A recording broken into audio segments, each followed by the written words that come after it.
बाबर को इब्राहिम लोदी को हराने के लिए राणा सांगा लाया था, तो मुसलमान तो बाबर की औलाद हैं और तुम गद्दार राणा सांगा की औलाद हो। ये हिंदुस्तान में तय हो जाना चाहिए। अगर बाबर की तो आलोचना करते हैं, राणा सांगा की आलोचना नहीं करते। सभापति महोदय, ये बहुत सभापति महोदय, ये देश की एकता का अनुभवी आदमी है। बातचीत में संसदीय मर्यादाओं का ध्यान रखें, संसदीय मर्यादाओं का ध्यान रखें। जो भी चीजें संसदीय मर्यादा का अनुकूल नहीं है, आजादी की लड़ाई में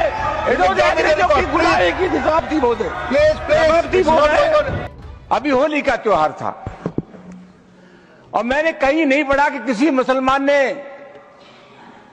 ये कहा हो कि हम सद्भावना बिगाड़ना चाहते हैं या होली के त्योहार में व्यवधान पैदा करना चाहते हैं।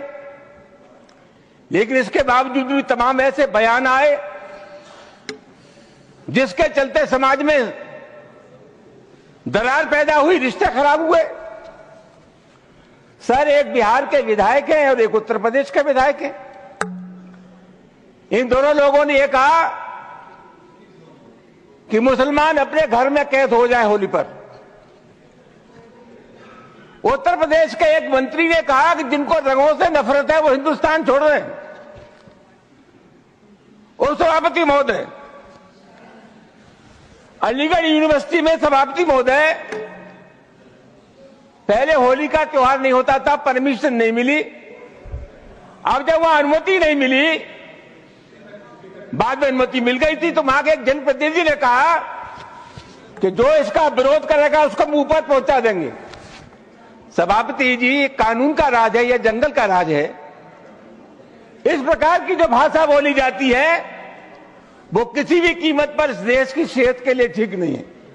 और मैं बहुत अफसोस के साथ ये कहना चाहूंगा कि बीजेपी की सरकार है, बीजेपी का कोई जिम्मेदार नेता या कोई मंत्री इन सब चीजों का प्रतिवाद नहीं करता। यह नहीं कहता कि इस प्रकार की जो भाषा बोलते हैं उनसे हमारा कोई संबंध नहीं है।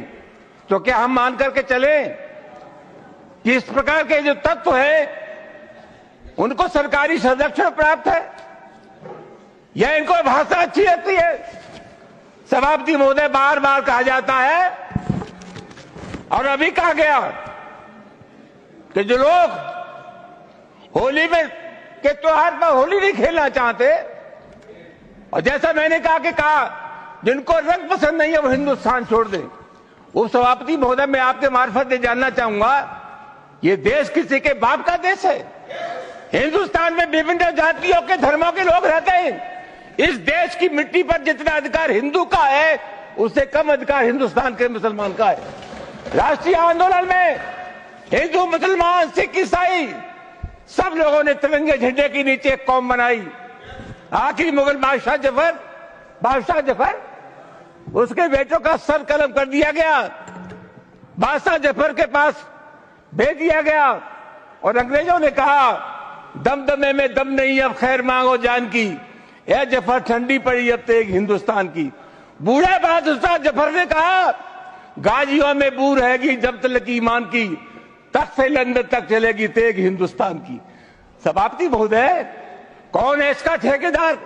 हर बात में एक तो ये बीजेपी के लोगों का तकिया कलाम हो गया है सभापति महोदय कि मुसलमान, इनमें बाबर का डीएनए है।